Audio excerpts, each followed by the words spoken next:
2022 में जब डंकी की अनाउंसमेंट की गई तो सब इसे शाहरुख खान के करियर की one of the best films कह रहे थे, क्योंकि पहली दफा किंग खान राजकुमार हिरानी जैसे डायरेक्टर के साथ कोलैबोरेट करने जा रहे थे।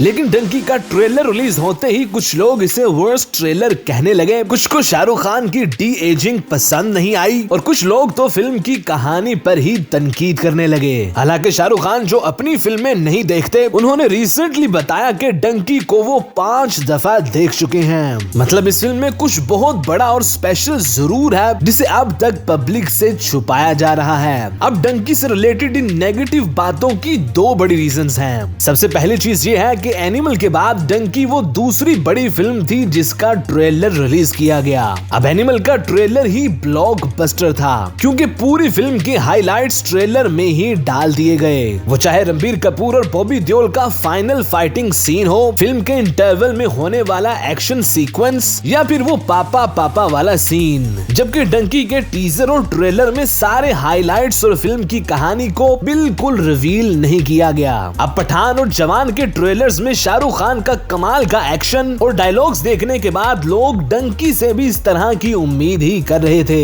जो कि पूरी नहीं हो सकी। इसीलिए मिक्स से रिव्यूज आने लगे। लेकिन इसकी दूसरी सॉलिड रीजन है राजकुमार हिरानी के काम करने का स्टाइल। ये सब लोग जिन्हें डंकी का ट्रेलर और कहानी इंटरेस्टिंग नहीं लगी, वो राजू सर के काम से शायद वाकिफ नहीं। 2014 में जब पीके का ट्रेलर रिलीज किया गया, तब भी कुछ लोग इस तरह ही राजकुमार हिरानी की फिल्म पर बातें कर रहे थे। किसी को आमिर खान ओवर एक्टिंग करते हुए नजर आए और किसी को फिल्म की कहानी पसंद नहीं आई, क्योंकि ट्रेलर में सिर्फ एक पीके नाम का कैरेक्टर ही इंट्रोड्यूस किया जाता है, जो कभी डांसिंग कार से कपड़े चुराता है और कभी बैगर से पैसे।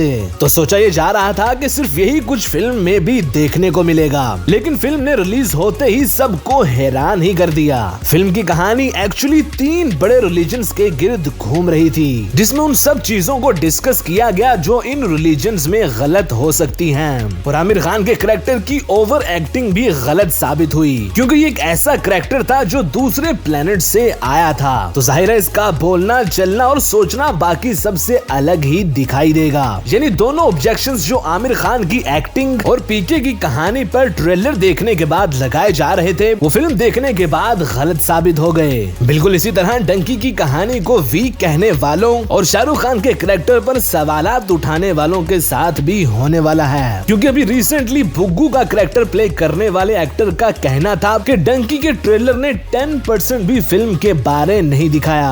और ये चीज ट्रेलर देखकर भी समझ आ सकती है, क्योंकि इस फिल्म में पूरा सफर एक सोल्जर का होने वाला है, जबकि पूरे ट्रेलर में ऐसा कुछ देखने को ही नहीं मिला। 1995 में हार्डी लाल्टो शहर में आता है। अब कहां से इस शहर में आता है और क्यों आता है, कुछ रिवील नहीं किया गया। कहीं शाहरुख खान सोल्जर के रोल में यहाँ भी किसी मिशन पर तो नहीं, या फिर 3 इडियट्स वाले रैंचो की तरह हार्डी भी यहाँ आकर अच्छे दोस्त बनाकर कुछ सिखा और सुधार कर वापिस तो नहीं जाने वाला। और फिर ये बूढ़ा होकर हार्डी कहाँ है और किससे ये कहानी सुना रहा है। मतलब कुछ भी रिवील नहीं किया गया, सिर्फ थोड़े से जोक्स दिखाए और कुछ फ्रेंड्स लंदन जाना चाहते हैं, वो ही टीजर और ट्रेलर में दिखाया गया। अब ये देखकर अगर कोई समझे कि पूरी कहानी ही ये है, तो गलती उसकी है, ना कि राजकुमार हिरानी या शाहरुख खान की। इसलिए अभी डंकी से रिलेटेड नेगेटिविटी पर यकीन करने की बजाय 21 दिसंबर का इंतजार करें, क्योंकि यहाँ भी पीके की तरह दिखाया कुछ जा रहा है और असल माल कुछ और है। और फिल्म देखकर जिस चीज पर खूब बातें होने वाली हैं, उसकी अभी तक पब्लिक को हवा भी नहीं लगाई गई।